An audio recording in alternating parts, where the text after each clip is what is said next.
Salut à tous, moi c'est Fulbert Kamgia de l'Académie des entrepreneurs. Aujourd'hui, je représente la société SFM Automobile dans la ville de Gelsenkirchen en Allemagne. Je vais à la rencontre aujourd'hui d'un ancien ami, Cooper.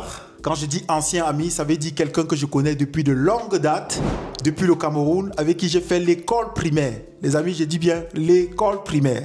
Plus précisément dans la ville de Bafoussam, au Cameroun. Il est arrivé en Allemagne en 2009.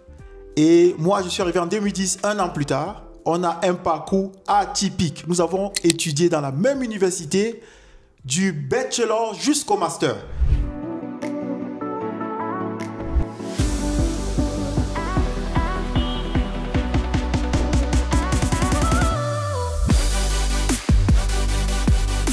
L'Académie des entrepreneurs. Cooper, comment tu vas? Je vais bien, Fulbert, merci. Et toi-même? Ça va, je vais très bien. C'est un honneur pour moi de t'avoir ici à SFM chez nous. Avec plaisir, mon frère, avec plaisir. Et quand je t'ai vu, j'ai dit non, c'est important qu'on puisse faire l'interview aujourd'hui pour parler un peu de notre histoire et permettre à ceux-là qui nous écoutent de trouver un peu des solutions par rapport à leurs problèmes, que ce soit des recherches d'emploi, que ce soit les solutions au niveau de l'encadrement, qu'est-ce qu'ils aimeraient devenir, qu'est-ce qu'ils aimeraient faire, la crédibilité, ça se passe comment avec l'amitié. J'aimerais qu'on parle un peu de tout. Avant cela, j'aimerais que tu te présentes.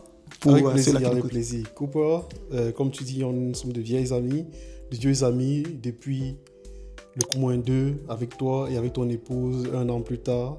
Et je disais à mon frère, vous êtes la famille ou le couple le plus ancien que je connaisse et avec qui je suis entré de très bonnes relations. Aujourd'hui, nous sommes mariés, j'ai 2 enfants avec ma charmante épouse Patricia et je travaille aussi en tant qu'ingénieur depuis plus de 6 ans. Dans quelle boîte comme ça? Qu'est-ce que vous faites là-bas? Nous sommes chez ECT, nous sommes les producteurs de papier toilette et tissus. Si vous connaissez au pays, au Cameroun, Lotus. Les Lotus, oui. Exactement, le Lotus vient de nous, ou en Allemagne, alors la fameuse marque Tempo, elle vient aussi de nous. Waouh, c'est très important, hein, Monsieur Cooper. Ça veut dire, en Allemagne, tu es ingénieur, tu es responsable de projet dans une société qui fabrique les papiers toilettes, les pochettes. Oui, bon, je suis responsable plutôt des projets en énergie, puisque notre formation en tant que en master était focalisée sur l'optimisation des procédés. Moi, je me suis spécialisé en optimisation de procédés en énergie. Ça veut dire comment faire la production avec le minimum possible d'énergie. Et on sait que l'énergie aujourd'hui, c'est le futur. Les économies d'énergie aujourd'hui, c'est le futur. Ça veut dire aussi comment économiser l'énergie et comment utiliser l'énergie verte, dont l'hydrogène, par exemple. J'ai parlé tout à l'heure de notre ancienne fréquentation à Bafoussam, au Cameroun. J'aimerais te poser une question. D'où est venu le pays, l'Allemagne? Pourquoi l'Allemagne? Pourquoi tu n'as pas choisi la France? Bon, pour être honnête, en finissant le lycée, je ne comptais pas aller à l'étranger. Ce n'était pas en tête. Mais puisque j'ai eu mon grand frère Achille, que tu connais, qui a voyagé 1 an plus tôt, il est arrivé en Allemagne pour ses études en mathématiques. Il m'a dit, Cooper, l'Allemagne c'est bien, parce que tu peux travailler aussi à côté et entlasten. Et tu peux aussi payer tes charges. Exactement, tu peux subvenir à tes besoins toi-même, voilà, et délaisser un peu les parents qui vont s'occuper de nos petits frères. Donc c'était en fait ça la clé, le fait de pouvoir étudier et de ne plus être soutenu par les parents, parce qu'il y a cette possibilité en Allemagne, en tant qu'étudiant, de travailler à côté et pouvoir subvenir complètement à ses besoins, au point de pouvoir même parfois soutenir la famille au pays. Waouh, les amis. Vous voyez, Cooper a choisi l'Allemagne. Et l'Allemagne avait aussi ses contraintes, les contraintes de langue qu'il faut apprendre. Parce qu'en général, quand tu vois quelqu'un, beaucoup désistent, ne veulent pas s'engager dans le chemin d'apprentissage de l'allemand parce qu'ils ont peur de la langue. Exact. Et c'est une barrière. Mais Cooper, il n'a pas regardé ça. Il a d'abord regardé, économiquement parlant, est-ce que je serais encore une charge pour mes parents? Ou est-ce que j'aurais besoin que mes parents puissent subvenir toujours à mes besoins en Allemagne? C'est ce qui a motivé son choix pour l'Allemagne. C'était le premier choix. Le deuxième aussi, c'était avant, il y avait la crise financière. Et l'Allemagne était aussi le pays le mieux positionné pour pouvoir avoir encore de petits boulots pour étudiants, tu sais. Parce qu'on avait par exemple les étudiants, nos amis qui étudiaient en Italie, qui n'avaient rien comme travail. Parce que la crise était là et on donnait le travail beaucoup plus aux Italiens. Or, en Allemagne, il n'y avait pas forcément cette discrimination. C'était où il y a le travail, on a besoin de main-d'œuvre, on te prend, surtout les étudiants. C'était aussi beaucoup plus ça. Donc, la possibilité de pouvoir travailler était plus grande en Allemagne par rapport à ailleurs. Ok. Cooper, j'ai une question encore pour toi. Est-ce que ça a été facile pour toi en tant qu'Africain d'étudier avec les Allemands? Pas du tout. Pas du tout. Explique. Là, c'est clair. La langue a été la première barrière, disons comme ça. Parce que, je vais dire, pour être honnête, les 2 premières années étaient encore un apprentissage de langue, bien qu'on étudiait déjà. Parce que tu es là assis à réfléchir sur des exercices, mais tu dois d'abord comprendre même ce qu'on te pose, ce qui est écrit pour pouvoir commencer à résoudre les problèmes. Or, les Allemands, dès qu'ils lisent, ils ont compris, ils commencent. Et se mettre avec toi pour étudier à l'époque, c'était déjà, tu leur perds du temps. Parce qu'il faut qu'on passe le temps à t'expliquer d'abord ce qui est demandé avant que tu comprennes et commences à réfléchir. Bien que nous sommes plus intelligents. Je dois être honnête, nous sommes plus intelligents. Parce que, il faut être honnête, notre système au Cameroun est beaucoup plus puissant que le système allemand. Pourquoi? Ce qu'on a eu à faire à l'université, en mathématiques par exemple, premier semestre, deuxième semestre, troisième semestre, c'est ce que nous faisions au pays en seconde, première et terminale. Ça veut dire, un étudiant de troisième semestre en Allemagne fait ce que nous au Cameroun on fait en première, en mathématiques, en chimie et en physique. Ce qui fait que nous, après avoir compris, c'est où nous on les prenait, tu vois. Eux, ils comprennent rapidement et commencent à résoudre les exercices, mais ils ne savent pas comment résoudre. Oh, nous, ce sont les bêtises. Ce sont les petits trucs, disons, comme ça. C'est la routine qu'on a eu au pays. Donc, dès qu'on a compris de quoi il est question, et bien, avec notre système, on connaît déjà, en fait. C'est ce qu'on a déjà eu à faire. C'est une révision. Et pouf, ça va. Moi, ce que je vais dire, c'est je vais aller dans le même sens que Cooper. Je vais donner un big up vraiment au système éducatif camerounais. Absolument. Les amis, absolument. J'ai étudié avec Cooper au Cameroun même. Mes notes en mathématiques n'étaient pas très fameuses. Vraiment, sans vous mentir, au baccalauréat, j'ai eu 10 de moyenne. J'ai eu 10 au bac, alors qu'il fallait 20. Sur 20, j'ai eu 10. Est-ce que vous savez qu'une fois arrivé en Allemagne, j'ai été répétiteur de mathématiques à l'université. J'étais chargé de cours de mathématiques à l'université. Alors que j'avais 10 au lycée au Cameroun. Vous voyez que le niveau au Cameroun de formation est très élevé. Avec ce niveau de 10, moi j'étais déjà répétiteur. Je suis venu en Allemagne, je ne peux pas vous dire, j'étais répétiteur. Pendant 3 semestres, c'est moi qui, à un moment, je ne pouvais plus tenir avec mon emploi du temps et j'ai dû arrêter. Mais j'étais payé par l'université et je donnais des travaux dirigés aux Allemands en tant que chargé de cours. Vraiment, le système camerounais est très très bon. Bravo au système camerounais. Et on ne parle que de nous, mais on avait aussi des grands frères à l'université Kaiserslautern qui étaient parmi les meilleurs mathématiciens en Allemagne ou dans les universités.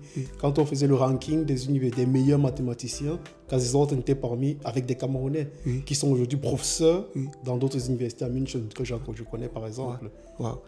Les amis, le but de cette vidéo, c'est vous encourager. C'est vous encourager à vous lancer et à étudier. Une des anecdotes encore que j'aimerais raconter avec vous ici, c'est par rapport à ma petite histoire avec Cooper. Je suis arrivé en Allemagne en 2010. Cooper était déjà là 1 an plus tôt. Et je me suis dit, Cooper, tu étudies quoi? Il m'a dit, j'étudie, il étudiait une filière qui avait trait avec l'environnement.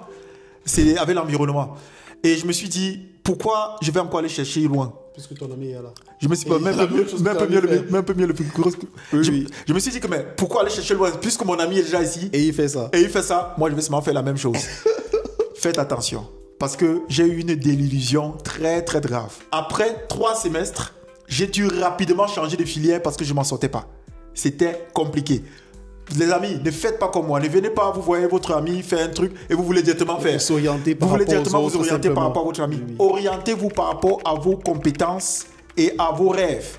Et non par rapport à ce que l'autre fait. Je me suis dit, mais Cooper, moi je le connais depuis Bafoussam. On a étudié au lycée, à l'école primaire ensemble. Et si je me souviens bien, en classe de CM2, il sortait premier, moi il sortais deuxième. Je me suis dit, je vais continuer dans la même lancée. Je vais continuer dans la même lancée. Et j'ai été très très surpris, désagréablement surpris. De telle sorte que j'ai changé, j'ai pris une autre filière et c'est là que tout s'est bien passé. Le bachelor s'est bien passé, le master s'est aussi bien passé. Les amis, faites attention. Revenons maintenant, si tu as encore un truc à dire par rapport à ça. Oui, par rapport à l'orientation, en fait, c'est bien de savoir ce que font les gens, mais il faut aussi savoir qu'il y a des instituts ou des départements dans les universités qui conseillent par rapport aux filières qui pourraient passer avec les attentes des étudiants. C'est-à-dire, quels sont tes désirs, qu'est-ce que tu veux faire demain, quelles sont tes compétences, et alors ils étudient tout ça et te disent quelles sont les filières qui pourraient correspondre à ce que tu as expliqué en fait. Ah, ok. Oui, il y a les conseils d'orientation. Le conseil d'orientation, oui, c'est très important. Oui.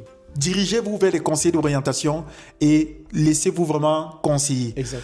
Et il y a un phénomène maintenant, Cooper. La majorité des jeunes gens qui viennent du Cameroun, parce que nous sommes Camerounais, désolé qu'on insiste là-dessus, il y a des jeunes gens qui arrivent et qui veulent directement aller faire la formation, ils ne veulent plus étudier. Qu'est-ce que tu penses de ce phénomène-là? Je trouve que c'est la facilité. C'est la facilité et la plupart, disons, chez les Allemands, plusieurs personnes le font mais après le regrettent et se retrouvent à l'université. Et c'est pratiquement comme ça chez les Camerounais. Tu vas rapidement finir, tu vas rapidement commencer la vie de travail, tu vas rapidement toucher de l'argent, mais à quel point? Nous, quand on regardait avant ce qu'on voulait faire, on se basait sur le salaire. Combien est-ce que tu vas toucher avant? En faisant la formation, tu vas certes avoir un salaire, tu vas rapidement avoir de l'argent, mais combien? Celui qui fait l'université, il touche beaucoup plus que celui qui finit en formation. Et tu es en formation, tu n'as pas cette notoriété ou alors comment dire, cette évolution, pas évolution, enfin une reconnaissance. Exactement.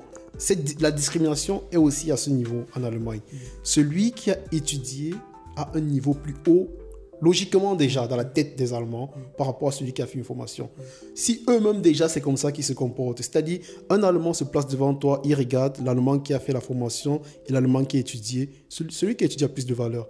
Combien de fois alors le Camerounais? Les amis, les études, très important. Très important. Si je veux renchérir quelque chose sur ce que Cooper est en train de dire, j'ai des amis qui sont venus en Allemagne et qui ont étudié. Mais ils sont arrivés au bachelor, ils ont dit, c'est bon, je ne continue plus. Pourquoi? Parce que je gagne déjà ma vie, je gagne de l'argent, ça me suffit. Et Cooper et moi, on a dit non, on continue jusqu'au master. Mais les amis, est-ce que vous savez que de nos jours, si tu veux être professeur d'école ou je ne sais pas quoi, au Luxembourg, le Luxembourg, c'est pas loin d'ici, hein. Si tu n'as pas le master, tu ne peux pas être enseignant, avoir une place d'enseignant. Si avec ton bachelor, tu es seulement préparateur de cours. Tu prépares le cours et tu portes le sac de celui-là qui a le master. C'est important de se former, c'est important d'avoir le long crayon. On dit toujours au Cameroun que les gens aiment aller très loin avec les études, mais ça sa place. Absolument. Ça sa place. Et à l'étranger aussi, ça joue un très grand rôle. Les amis, je ne veux pas vous condamner, vous qui faites la formation. Mais ce que je veux vous dire, c'est faites l'effort après la formation de vous réorienter au niveau de l'université et de faire encore une formation. L'éducation ne finit jamais. Tant qu'on est vivant, on a la santé, on peut se faire former, on peut avoir toujours des compétences qu'on acquiert chaque jour. C'est important. Absolument. Monsieur Cooper, je pense qu'on va revenir maintenant à ce qui nous appelle ici à SFM Automobile. Chez SFM Automobile, nous vendons les voitures. Et vous allez vous demander, mais Fulbert étudier de maintenant dans les voitures, ça sera encore une histoire. Si on veut ouvrir ça c'est, on va caler ici. Cooper nous a conseillé déjà plusieurs fois les clients qui sont venus et ils ont acheté les voitures. La dernière en date, c'était Christelle. Comment ça s'est passé avec Christelle? Très rapidement, premièrement. Bon, la confiance est d'abord là, tu sais. Tout s'est passé en ligne. Je sais pas, vous ne vous êtes même pas vu. On s'est vu seulement la récupération du véhicule. Oui. Je pense qu'elle avait une Hyundai i10, assez nouvelle, assez récente d'année et en bon état. Et je pense que vous avez juste eu à... Nous avons pris l'ancienne voiture et nous l'avons donné la nouvelle voiture. Exactement. Bon, quand je lui avais proposé premièrement la VW T-Roc, la Volkswagen T-Roc dont tu m'avais fait part, du moins, elle est venue vers moi premièrement, elle m'a dit Cooper, puisque nous sommes très proches, elle m'a dit Cooper, voici la voiture que je veux, voici les critères.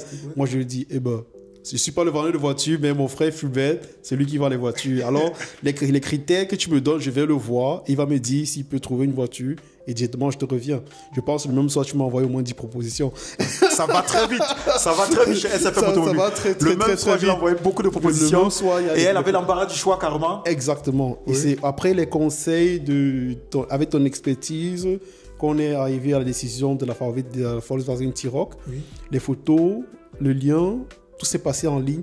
Même carrément de sa voiture. L'évaluation de sa voiture. Exactement. Même elle avait sa voiture. Les amis, elle vit à Kaiserslautern et nous vivons dans la société à Gelsenkirchen. 400 km minimum d'écart. Et tout s'est fait en ligne. Elle Juste nous a envoyé des photos. Sa voiture, sa Hyundai i10. Elle a envoyé les photos. Nous avons fait l'expertise. Nous avons donné un prix pour sa voiture. Oui. Et qui était un prix vraiment très important sur le marché, très élevé. Oui. Et elle a juste payé la différence. Exactement. Pour avoir la Volkswagen T-Roc. Il faut rappeler aussi que le prix était meilleur par rapport à ce que les autres vendeurs de voitures lui avaient proposé. Wow. Peut-être c'était le prix de l'amitié aussi, qui sait. Wow. Les amis, chez SFM Automobile, nous faisons l'effort de vous trouver le meilleur produit. Et même quand vous trouvons le meilleur produit, on s'assure du service après-vente. Parce qu'elle m'a contacté même après ça, quand elle avait les petits soucis, elle devait aller faire la vidange et tout. Il fallait encore, je lui ai encore conseillé, exact. Je lui ai donné encore quelques conseils de vendeur, pas parce que seulement je connais Cooper, mais parce que c'est notre façon de faire ici chez nous, c'est notre doctrine. Et nous ne pouvons que vous conseiller à continuer à faire des achats chez SFM Automobile. Absolument, absolument. Bon, qu'est-ce que tu peux dire maintenant encore de SFM Automobile, Cooper? Bon, après les publicités que j'ai vues partout sur les profils, je suis ici sur place maintenant pour découvrir la voiture à hydrogène. Voilà. L'hydrogène, c'est le futur. Vu que moi, j'ai fait dans l'énergie, je suis ingénieur, je fais beaucoup plus dans l'énergie renouvelable. Quand mon frère me dit, j'ai une voiture là qui fonctionne à 100% à l'hydrogène, et ben, j'ai dit, je viens voir. Vous voyez les amis, nous avons parlé de cette voiture hydrogène Hyundai iNexo 2022. Et cette voiture intéresse beaucoup Cooper. Il a dit qu'il va venir voir le véhicule et potentiellement acheter le véhicule. C'est très important qu'il vienne vérifier lui-même. Parce que même si vous avez des connaissances, lui c'est un ami de très très longue date, mais il a dit qu'il va venir voir sur place. Et jusqu'ici, il ne pense plus acheter la voiture ailleurs. Ou bien, M. Cooper? Si mon frère vend la voiture, pas où? Il n'est pas encore où. Voilà, c'est très important, les amis, non seulement vous connaissez la personne, mais faites aussi l'effort de venir sur place, vérifier avant d'acheter. Absolument. Et si vous achetez même en ligne, faites l'effort d'avoir un minimum de garantie de la part du vendeur et rassurez-vous que le service d'entretien a été fait et que tout se passe bien. Ne fermez pas juste les yeux et dites non, ça va aller, c'est bon, on va... Ayez un contrat bien signé, ayez tout ce qu'il faut, les papiers du véhicule, rassurez-vous que tout se passe très bien. S'il y a possibilité, allez même faire expertiser la voiture par un vendeur externe ou un technicien. Je voulais justement prendre la parole à ce niveau, mais tu as dit un technicien. Ce que je trouve aussi bien par rapport à votre position et par rapport à vos conseils, quand quelqu'un vient et dit la voiture m'intéresse, tu lui dis directement, là il y a un technicien, là il y a un technicien, il y a au moins, combien, on en a vu plus de 5 techniciens autour de votre entreprise là, tu lui dis, j'ai confiance en ce que je te vends, la voiture est bonne, mais pour être sûr, ou si tu ne veux pas, pour plus de sécurité, un technicien va encore faire la visite technique, c'est 90 € et tu es encore plus sur la voiture en état. Quand ça vient déjà même de toi, de rassurer encore le client, de lui dire, la voiture est bonne, mais si tu veux, voilà encore un technicien à côté, il peut encore regarder, même si ça m'effraie, il n'y a pas de souci. Si tu veux la voiture, je prends. Allons-y, voilà ça là-bas. Wow. Je trouve ça aussi bien. Quoi. Merci beaucoup. Les amis, sur ce, nous allons aller voir la voiture que Cooper est venu regarder aujourd'hui. Et on va se dire aussi à très bientôt pour une prochaine vidéo. Allons-y regarder la voiture. Avec plaisir. Voici la Hyundai en question. Nous avons Christian qui est en train de filmer. Christian... Voilà. Qui vient de Belgique, un potentiel client. Un potentiel client aussi que Cooper nous a encore amené. Voilà la voiture, les amis. C'est une Hyundai iNexo année 2022 qui ne prend que de l'hydrogène. Je crois que nous avons fait une vidéo aussi pour présenter la voiture. Exactement. Voilà. Année 2022. Le tableau de bord est style avion. Le service d'entretien a toujours été fait chez Hyundai. Et comme vous voyez ici, là, le siège, voilà, c'est le siège électrique. Vous avez en cuir complètement. Là, c'est pour mettre sa boisson. Tout est en très bon état sur le véhicule. L'intérieur, l'extérieur est impeccable. Rien à dire. Le confort est vraiment... L'habitacle, comme vous voyez, très confortable. Nous avons le coffre électrique. Le coffre électrique, la voiture est non accidentée. Regardez, assez d'espace pour toute une famille. Là, on peut mettre jusqu'à 2 voitures pour enfants. Voitures pour enfants et les bagages aussi. Regardez, comme je disais, il y a la caméra de recul. Et le coffre électrique qui se ferme comme ça.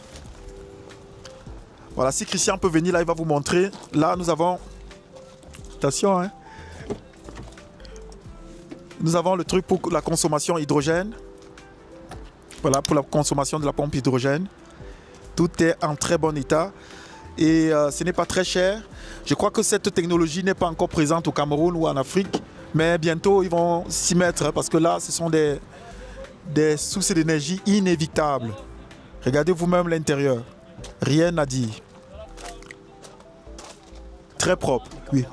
360 degrés de caméra. Tout à l'heure, je vais vous présenter ça. Cette voiture a 360 degrés de caméra. Ça a le toit panoramique. Voilà l'intérieur. Le toit panoramique. Regardez vous-même l'intérieur. La caméra. Le détecteur d'angle mort. Le détecteur d'angle mort. L'intérieur avec la cabine. Seulement 9500 km au compteur. Vous voyez que si Cooper s'engage pour cette voiture, il est parti avec un bijou. Pour 17 ans au moins. Au moins pour 17 ans. Avec au moins 3 ans de garantie Hyundai, encore disponible. La voiture, ces gars viennent de poser seulement. Voilà les amis. Sur ce les amis, nous allons mettre fin à la vidéo. On va se dire à très bientôt pour une prochaine offre. Merci infiniment d'avoir regardé la vidéo. Cooper, qu'est-ce que tu peux dire aux internautes là? La voiture est premièrement très glucieuse. Je pense avoir vu les sièges qui respirent, mon frère. Oui.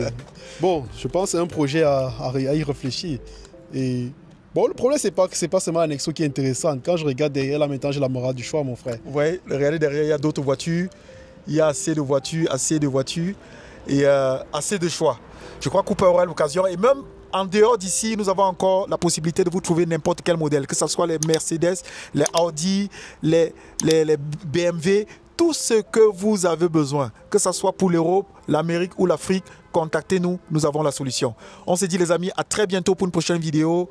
Ciao. Ciao, ciao.